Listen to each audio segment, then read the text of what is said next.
This is me. I bought my first condo at 23 and I thought I was on the right path early. I was building my future, but little did I know what was coming for me. We're often sold the dream of home ownership, of making it, of building a safe cocoon for stability and a nest egg for the future. But does reality really match up to the dream we're sold? I've been a homeowner for 4 years now. I literally bought my condo right before the pandemic hit back in March of 2020, and I'm ready to share my truth and to break down the reality behind owning a home at a young age in modern day society. So I'll be sharing my journey, housing, real estate, research, and facts, as well as other stories from people in their 20s and 30s who have also bought a home. I hope this video serves you in making the best judgment for yourself when you consider buying your home. Now here's a quick overview of the first 4 years owning a home. The first year, I was living in my condo and I should be kicking it back, enjoying my place, enjoying the cute little cocoon I have, right?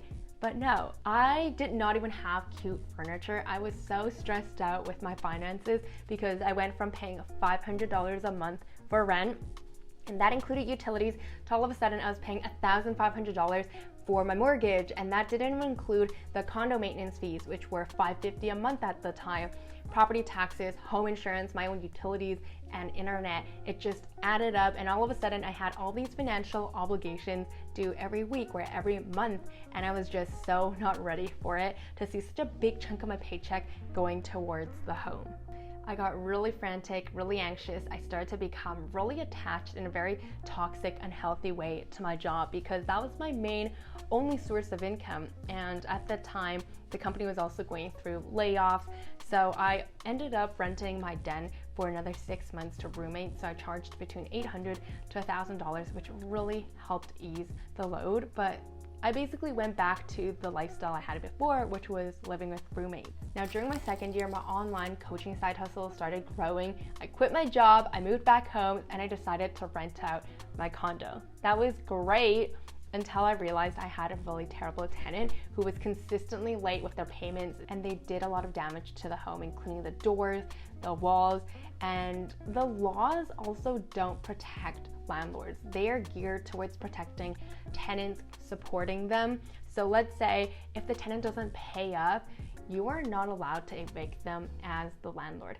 Anyway, it just brought a lot of financial, mental, emotional stress for me. Now for the past 2 years, I will say it's been a lot better. I've been able to do proper checks on tenants and attracted way better tenants, but there's still things that are out of your control, like repairs and maintenance. I had to fix up a leaking shower valve last year. That cost me $1,000, so $1,000 out of pocket because home insurance just didn't cover that, and just increasing costs everywhere. I'll be sharing more about this later on, but I do want to mention here that interest rate also went up. I went from paying 1.5% around there 4 years ago to now paying 5.7% interest, which meant I have to pay an extra $500 a month to the bank. So yeah, that's been my journey so far, and it feels so stressful just describing it. I hope you're not stressed out listening to me. I promise there will be golden nuggets, but I'm not going to sugarcoat anything. Like, this is the reality, and I'm not even expecting to profit from this home, honestly. I'm just crossing fingers. It's going to be peaceful, no repairs and maintenance, good tenants, and hopefully in the near future I can sell it off for a decent price. Now, why did I buy this house? Why am I causing myself so much stress? A couple of reasons here. The first thing is societal expectations. This milestone of buying your first home just seems to be such a celebratory thing, and it just feels like an achievement, a trophy. So that's the first reason. I just thought, yeah, that's the next step, and it makes sense. Now, the second reason is because I've been told buying a home is like a safe asset that will only appreciate and make you money in the long run. We're gonna bust that myth later. And the third reason was I just didn't want to live with roommates anymore. I've been living with roommates for a long time, and in hindsight, I could have just rented out a 1-bedroom condo instead of trying to buy a home. And now the last reason is I just thought I was gonna settle down for good in that area. But you know, today's society, things move quick. You never know when you want to quit your job, move back home, start your own business. All right, you ready to just bust some housing myths? Because I'm ready. And let's talk about the 2 common ones, which is a house is a safe asset that will only make you money in the long run, Or renting is like throwing money away. There's a lot that doesn't get discussed with buying a home. In society, the older generations tend to favor buying a home because they think it'll make you money.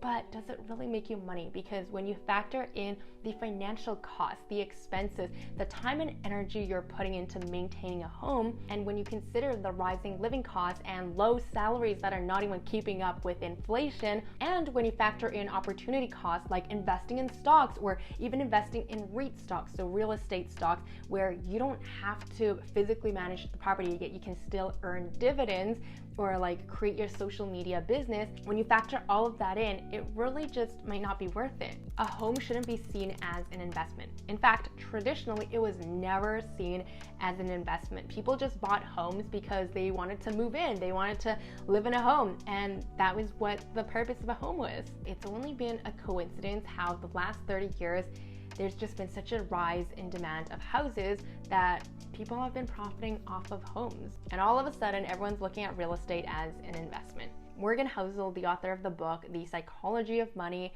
he said that home equity and quality of life are not the same thing. It's something you do to provide stability and quality of life for your family. It's far more like picking a spouse than picking a stock. Let's add in another myth: a home will always increase in value.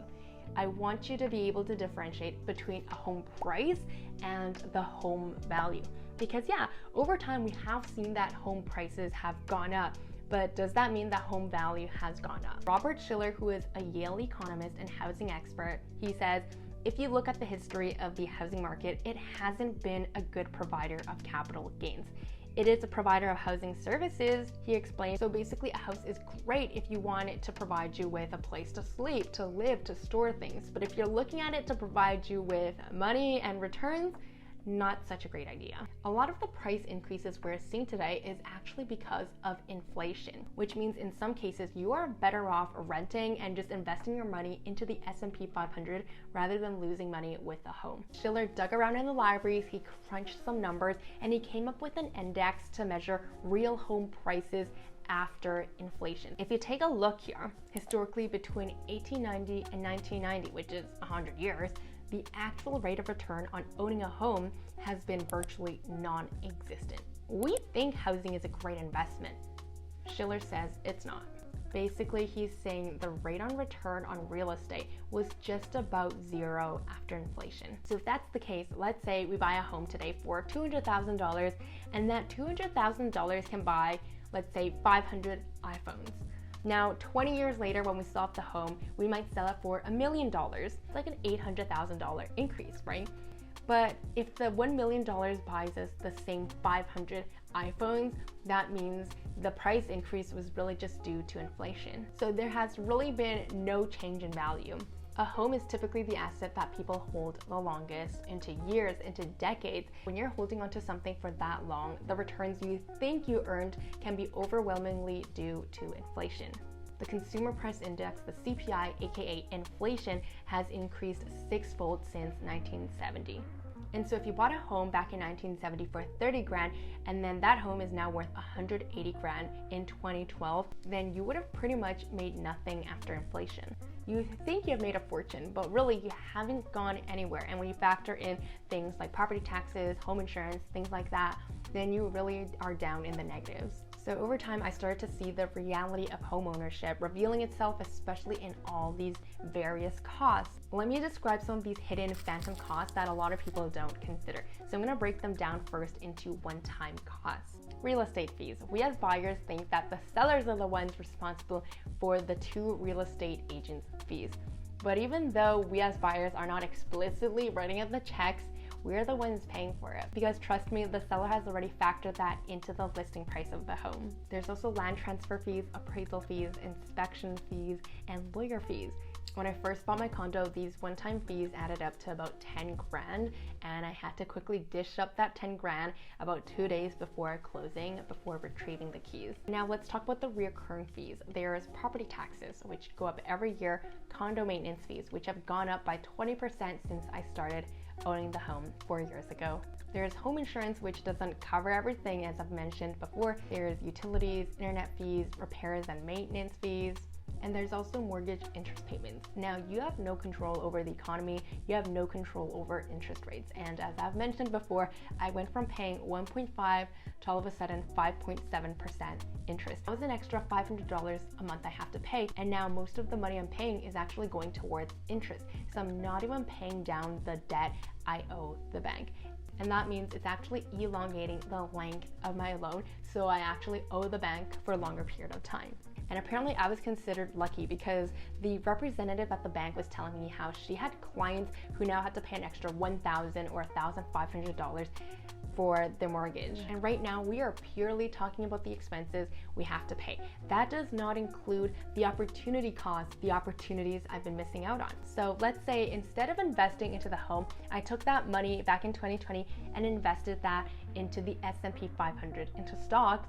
Then now 4 years later, I would have made a 63% return. Now, what about my condo's market value? It has barely changed since I bought it, and we could make the argument that it's too short of a time horizon to tell. It might go up in the future.